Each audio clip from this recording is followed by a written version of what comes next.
थी।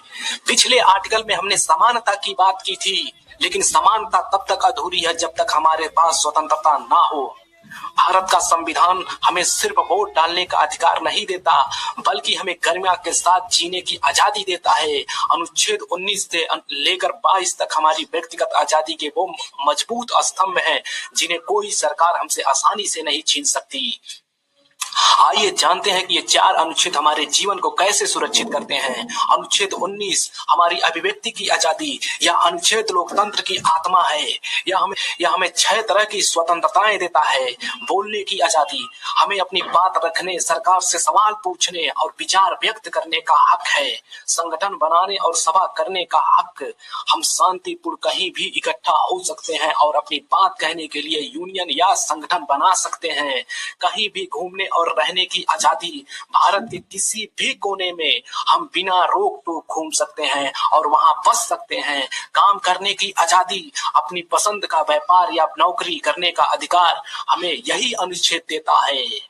अनुच्छेद 20 अपराध के दोष सिद्धि के संबंध में संरक्षण, यह अनुच्छेद हमें राज्य की तानाशाही से बचाता है। यह कहता है कि किसी भी व्यक्ति को तब तक अपराधी नहीं माना जाएगा जब तक उसने उस समय लागू किसी कानून को ना तोड़ा हो। एक ही अपराध के लिए किसी को 2 बार सजा नहीं दी जा सकती। किसी को भी खुद के खिलाफ गवाही देने के लिए मजबूर नहीं किया जा सकता। अनुच्छेद 21 जीवन और व्यक्तिगत स्वतंत्रता का अधिकार सबसे शक्तिशाली है। मेरे दोस्तों, यह पूरे संविधान का सबसे महत्वपूर्ण अनुच्छेद है।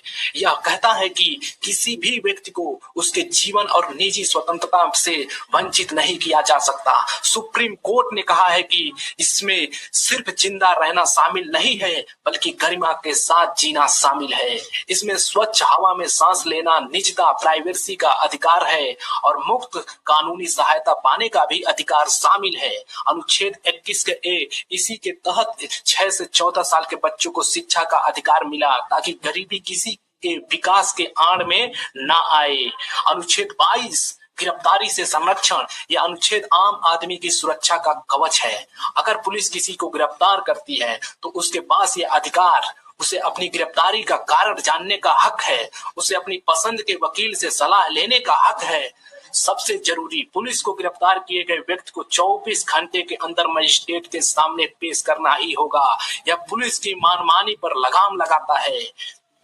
मेरे दोस्तों, ये 4 अनुच्छेद 19 से 22 हमें यह एहसास कराते हैं कि हम एक स्वतंत्र देश के मालिक हैं। स्वतंत्रता का मतलब मनमानी करना नहीं, बल्कि जिम्मेदारी के साथ अपनी और दूसरों की गरिमा का सम्मान करना है। जब हमें बोलने की आजादी मिलती है तो हमारा कर्तव्य है कि हम सच बोलें। जब हमें घूमने की आजादी मिलती है तो हमारा कर्तव्य है कि हम देश की एकता को बनाए रखें। संविधान ने हमें अधिकार दिए हैं, अब हमें जागरूक नागरिक बनकर इन अधिकारों की रक्षा करनी है।